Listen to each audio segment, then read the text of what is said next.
welcome back to Allotment Life. Thanks for joining me for another week on the plot. I've got lots of jobs to do today, so let's go and get the shed unlocked and get started. Whilst I'm down this end of the plot near the greenhouse, let's go take a look inside.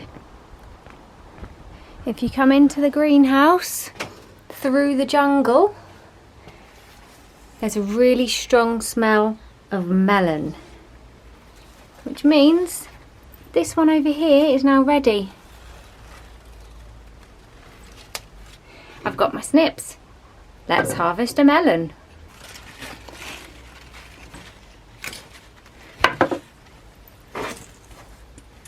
Ta-da! It's as simple as that. Nice!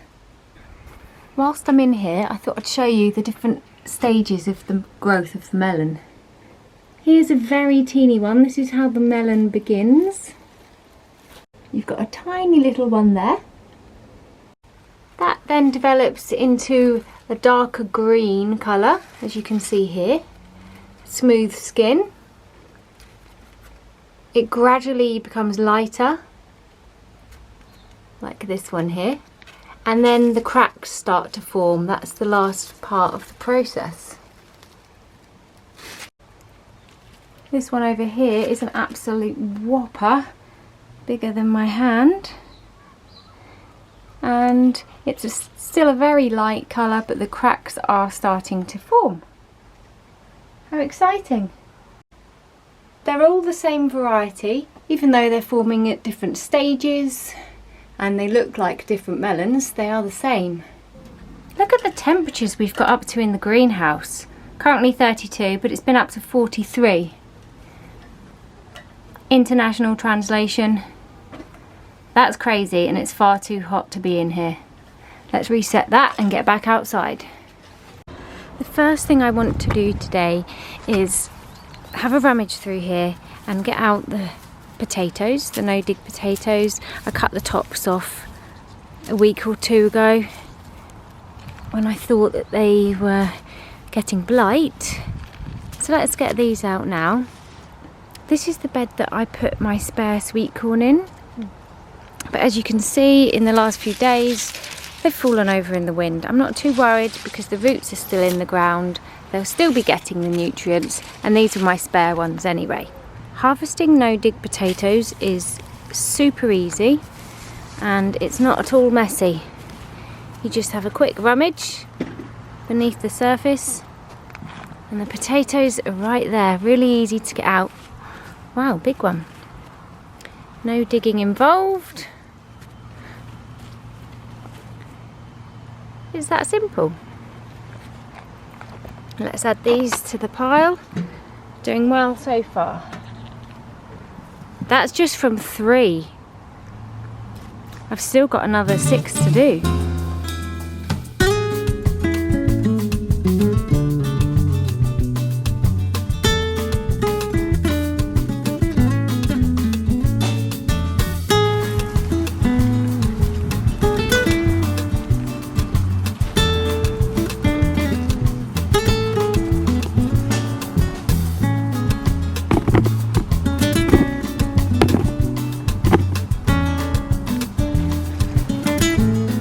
Really pleased with this harvest. This was just from 9 potatoes, and I've got a huge amount. Some of them are really good sizes as well. The green ones, that means that they were exposed to sunlight, and I'd run out of grass cuttings to cover them up when I was earthing up, so that's okay, not to worry. I've still got a great amount of potatoes there. The next thing I want to do today is take the netting off of the cauliflower. As you may remember, I think that the cauliflower are blind this year. There's been so much leaf growth and foliage. I feel that the plants have put all of their energy into growing leaves and not growing cauliflower. However, when I was watering last night, I spotted that I've got one. So let's see if there are any more.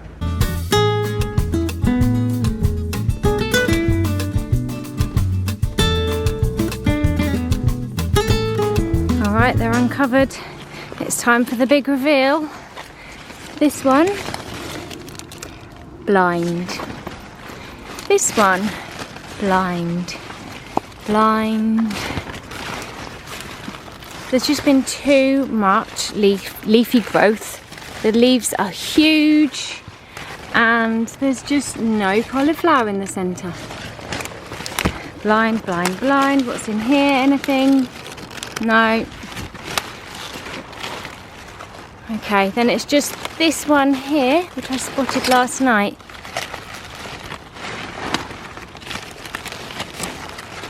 Yay! One beautiful, huge cauliflower. Let's get that picked. Clear some of these leaves back.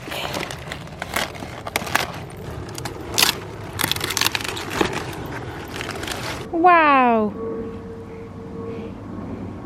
Yay, I'm really pleased with that. One cauliflower isn't bad. I mean, 12 would have been better, but one is brilliant and I'm glad that I've got one. It's a shame about the rest, but never mind, these things happen, and all of these leaves will go into compost, so they'll be putting some goodness back into the plot for next year.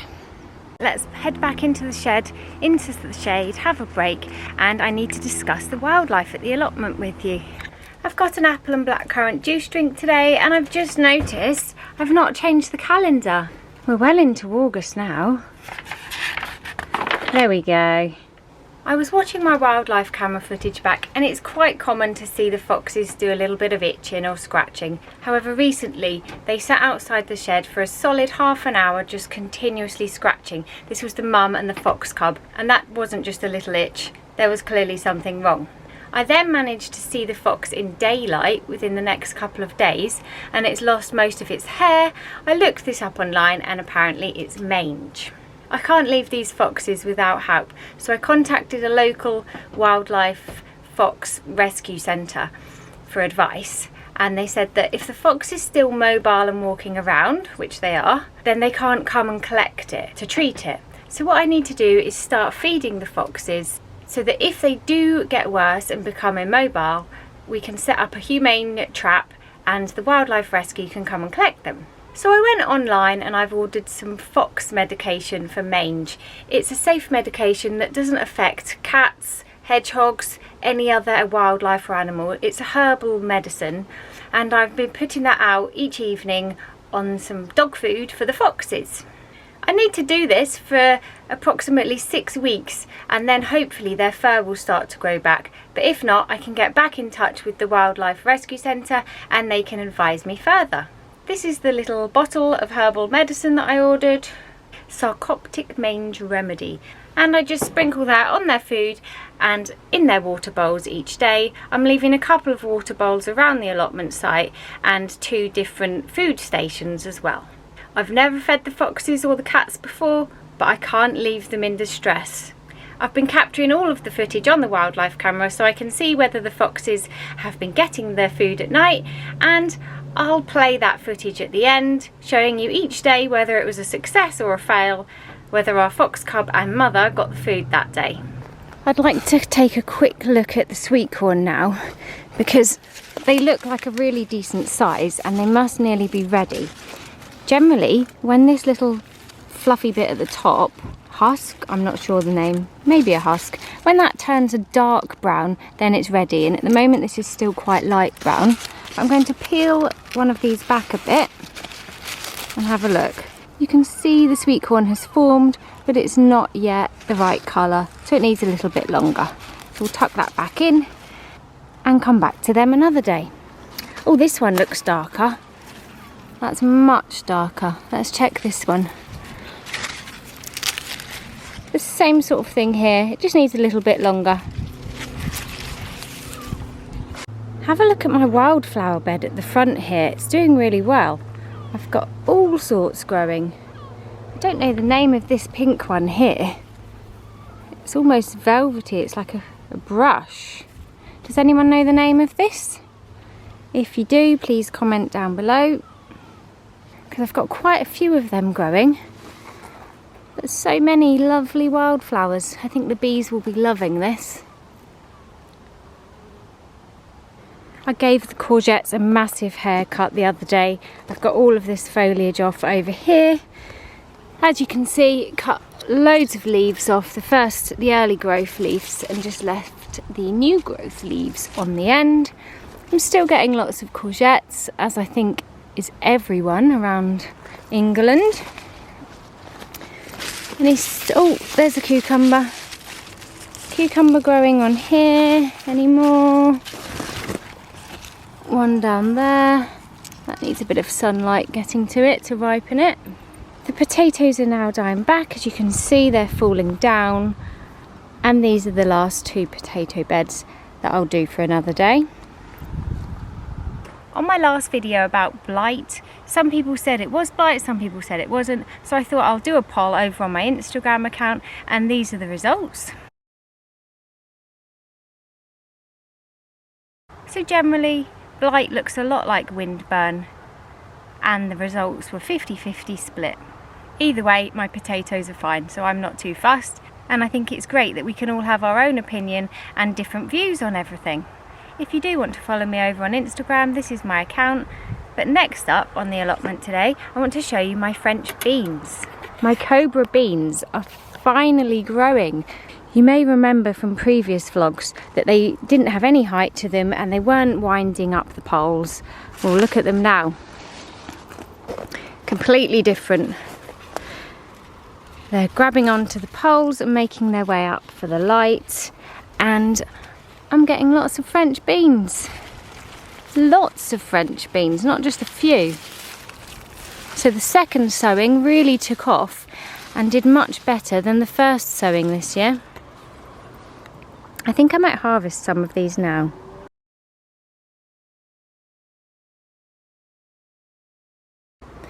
There are actually far more beans than I can get through, so I'm just going to take this lot today and I'll come back for some others later in the week.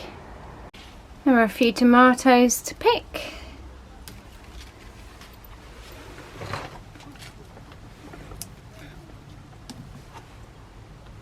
Some radish in here. Some of them I think I've let go a little bit too long. That's a good size.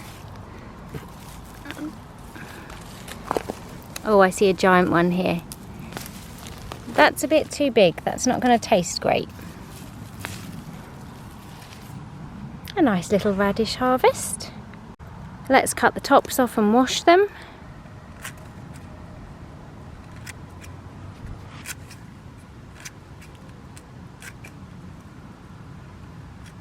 I think this one's possibly a bit small and only suitable for a hamster or a mouse. I think I'll donate that one to the wildlife.